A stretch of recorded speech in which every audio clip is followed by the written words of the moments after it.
अब देखना है यहाँ पर हम जिस त्रिकोणमिति की बात कर रहे हैं, अगर इसको हम शब्द से समझे तो त्रिकोण मतलब ऐसी आकृतियां जिसमें कितने कोण हो, 3 कोण हो, ठीक है। और मिति का मतलब होता है आकृति, मिति मीन्स होता है आकृति, या मिति को हम उसकी माप भी बोलते हैं, है ना। तो ऐसी आकृतियां जिसमें 3 कोण हो, उसकी माप को करना किसमें सीखेंगे हम, त्रिकोणमिति में। तो 3 कोण वाली जो आकृति होती है वो कैसी होती है, त्रिभुज होती कि नहीं होती। इसमें एंगल कितने होते हैं, 3 एंगल होते हैं, और मतलब 3 कोण, और 3 होए क्या होते हैं, भुजाएं। लेकिन जहां पर हम इस त्रिकोणमिति की बात करेंगे तो ये एक ऐसा त्रिभुज होगा जिसका एक कोण कितना हो, समकोण, राइट एंगल कितना हो, राइट एंगल। मतलब ये पूरी त्रिकोणमिति केवल आप कौन से त्रिभुजों में लगाओगे, समकोण त्रिभुज में। किसमें लगेगी ये, हमारे पास त्रिभुज के अलग अलग नाम होते हैं, अलग अलग प्रकार के त्रिभुज होते हैं। जैसे आपका समबाहु त्रिभुज हो गया, समद्विबाहु त्रिभुज हो गया, विषमबाहु त्रिभुज हो गया। ये तो भुजाओं के आधार पर, समबाहु त्रिभुज जिसकी तीनों भुजाएं बराबर हो, विषमबाहु त्रिभुज जिसकी तीनों भुजाओं की माप अलग अलग हो, समद्विबाहु त्रिभुज का मतलब जिसकी 2 भुजाएं आपस में बराबर हो। ये किस आधार पे होगा, ये भुजाओं की माप के आधार पर होगा, ठीक है।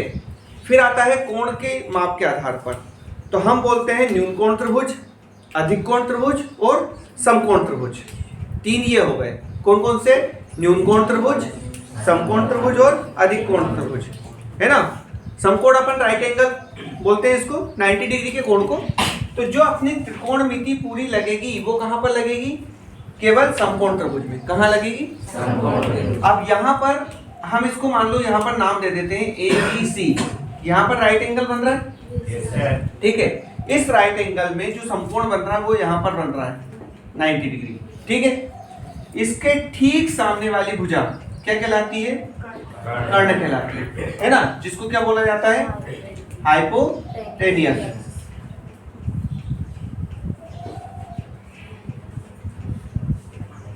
ठीक है। इसके बाद ये वाली जो भुजा कहलाती है वो आधार, जिसको बोला जाएगा बेस। क्या बोला जाएगा, बेस।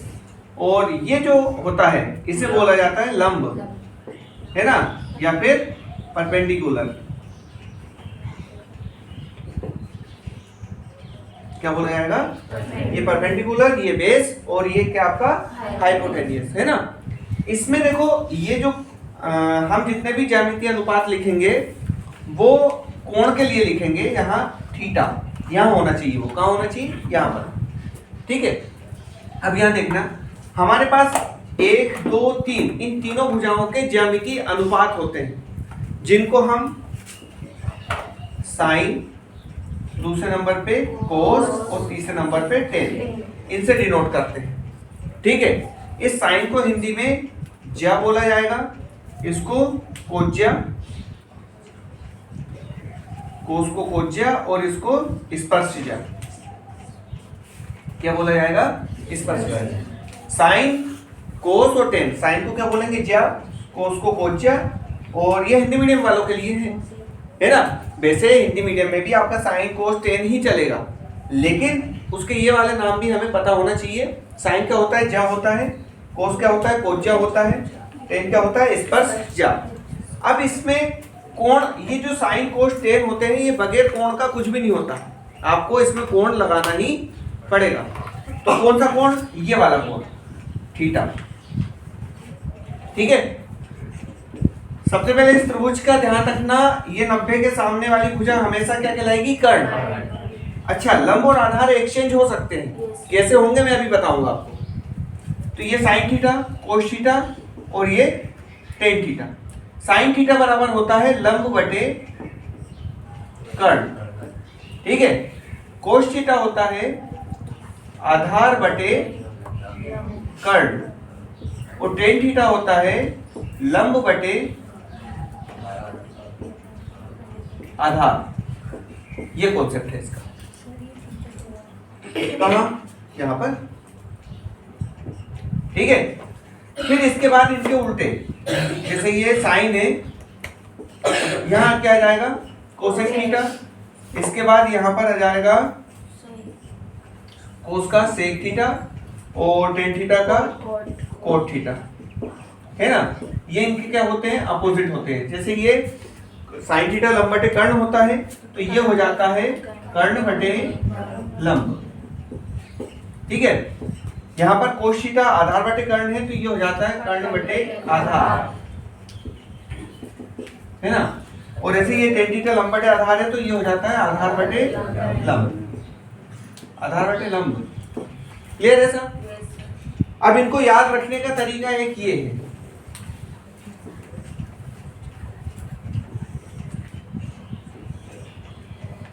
है ना।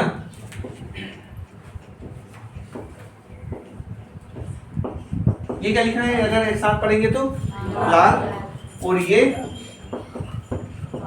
कक्का, है ना। वैसे ऐसा कोई जरूरी नहीं है कि हम इसी से याद रखें, है ना। ये कोई ऐसा ज्यादा इंपॉर्टेंट नहीं है, अगर ये डायरेक्टली याद है तो इसको ऐसा कोई इंपॉर्टेंट नहीं है कि आप इसी तरीके से याद रखो। हमें ये पता होना चाहिए कि जो साइन थीटा होता है वो किस किस का, लंब और कर्ण का अनुपात है, लंब बटे कर्ण होता है। कोस थीटा क्या होता है, आधार बटे कर्ण। टेन थीटा बराबर क्या होता है, लंब बटे आधार। ऐसे आपका जो कोसेक थीटा हो जाता है इसका उल्टा होता है तो ये कर्ण बटे लंब हो जाएगा। ये जो सेक थीटा होता है ये कोस का उल्टा होता है, क्या हो जाएगा, कर्ण बटे आधार। टेन थीटा का उल्टा कोट थीटा होता है, ये लंब बटे आधार था तो ये आधार बटे लंब हो जाएगा। अब इसमें इसको हमें ऐसे याद रखना है, ये यहाँ पर साइन थीटा लिख लेंगे, कोस थीटा लिख लेंगे और यहाँ पर टेन थीटा, यहाँ इसका उल्टा लिख लो इधर कोसेक थीटा, ये यहाँ पर सेक थीटा और यहाँ पर कोट थीटा। क्लियर? अगर साइन थीटा की बात करें तो लंब बटे कर्ण, कोस थीटा की बात करें तो आधार बटे कर्ण, टेन थीटा की बात करें तो लंब बटे आधार, ठीक है। अगर मान लो इससे नीचे से चले तो कोसेक थीटा क्या हो जाएगा, कर्ण बटे लंब, सेक थीटा कर्ण बटे आधार, कोट थीटा आधार बटे लंब। क्लियर इतना? अब यहाँ पर एक चीज ऐसी आती है, मैं आपको ये बता रहा था कि ये तो ठीक है ऐसा बना हुआ है, अगर मान लो इस त्रिभुज को मैं ऐसा बना दूं, ठीक है।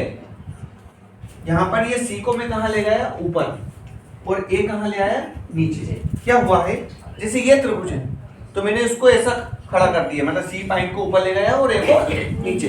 अरे यार ये मान लो ऐसा रखा हुआ है, इसको ऐसा कर दिया, पलट दिया, ठीक है। अब क्या हुआ है यहाँ पर, अब आपका जो कोण है, मैं आपको ये थीटा बता रहा था कि थीटा का कौन सा वाला लेना है, तो थीटा हमेशा 90 के सामने वाला कोण लेना है, क्षैतिज भुजा वाला, है ना। यहाँ का कोण दिया रहेगा तो फिर ये चेंज हो जाएगा। अगर मान लो आप बोलो कि सर यहाँ अल्फा के लिए लिखें, किसके लिए लिखें, अल्फा कोई कोण है, तो अगर अल्फा के लिए बोलेंगे तो ये फिर अल्फा को ऐसे नीचे लाना पड़ेगा। तो ऐसी कंडीशन में जो आधार था, है ना, वो क्या बन गया यहाँ पर, लंब। जो आधार वाली भुजा थी वो किस में बदल गई, लंब में, और जो लंब वाली भुजा थी वो आधार, है ना।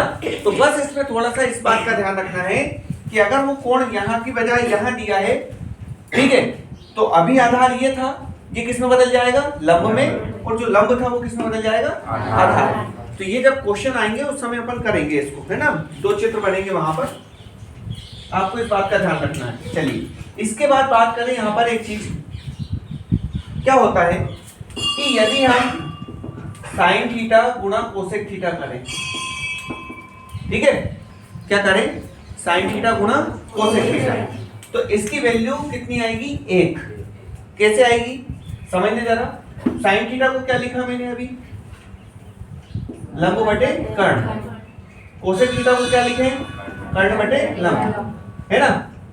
तो लंब से लंब कैंसिल, कर्ण से कर्ण कैंसिल, कितना आ गया, 1 आया कि नहीं आया, ये आया समझ, है ना। चाहो तो ये यहाँ पर इधर सामने लिख लेना है, याद रहेगा, लंब बटे कर्ण गुणा कर्ण बटे लंब बराबर कितना आ गया, कर्ण कर्ण। तो ये आया साइन थीटा गुणा कोसेक थीटा बराबर 1।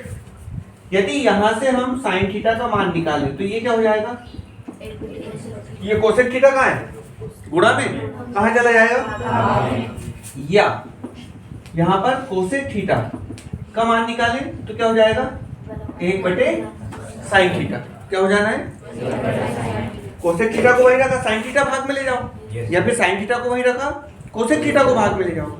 सेम प्रोसेस किसके लिए कर लें, कोस थीटा गुणा सेक थीटा। अपोजिट वालों के लिए कर रहे हैं। साइन थीटा गुणा कोसेक थीटा का मान 1 होगा, कोस थीटा गुणा सेक थीटा का मान 1 होगा, और टेन थीटा गुणा कोट थीटा का मान 1 होगा। इसको कैसे लिखे? कोस थीटा आधार बटे कर्ण गुणा कर्ण बटे आधार। कितनी आ गई वैल्यू? 1 आ गई। यही आई ना, कोस थीटा गुणा सेक थीटा बराबर कितना है? यदि यहां से कोस थीटा का मान निकालेंगे तो 1 बटे सेक थीटा, और यदि सेक थीटा का मान निकालोगे तो 1 बटे कोस थीटा। कंप्लीट हुआ? तो हमें इसकी भी जरूरत पड़नी है, इसकी भी जरूरत पड़नी है, इसकी भी पड़नी है, सभी की। ठीक है, तो वो एक दूसरे से कनेक्टेड है, इसलिए पूरा पूरा लिखवा रहा हूं मैं आपको। तीसरे नंबर पे आता है टेन थीटा गुणा कोट थीटा बराबर टेन थीटा की वैल्यू लंब बटे आधार और गुणा आधार बटे लंब। कितना वैल्यू होगी इसकी? 1।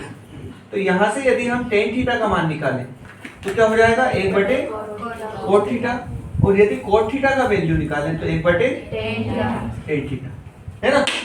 ये हो गया। इसके बाद कुछ और इसके साथ उदाहरण है, ये बेसिक है, पहले इसको कंप्लीट करो।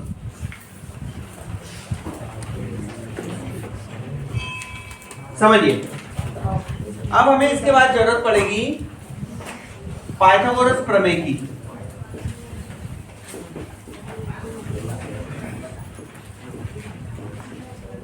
पाइथागोरस प्रमेय, है ना?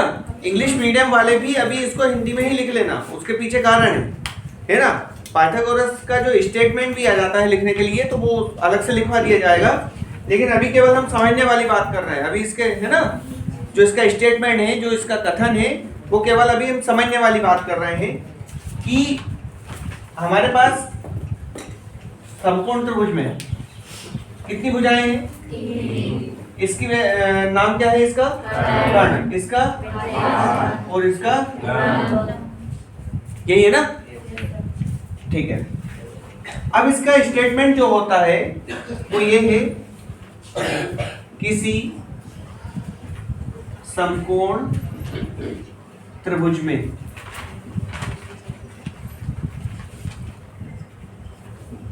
ठीक है, हम बोल रहे हैं किसी समकोण त्रिभुज में। इसका मतलब ये कि पाइथागोरस प्रमेय केवल किस त्रिभुज के लिए सत्य रहेगी? समकोण त्रिभुज के लिए। किसी समकोण त्रिभुज में बड़ी भुजा, ठीक है, यहां पर किसी भी समकोण त्रिभुज में यदि बड़ी भुजा की बात करें तो वो भुजा कौन सी होती है? कर्ण। तो यहां पर इसको हम कोष्टक में लिखना है कर्ण।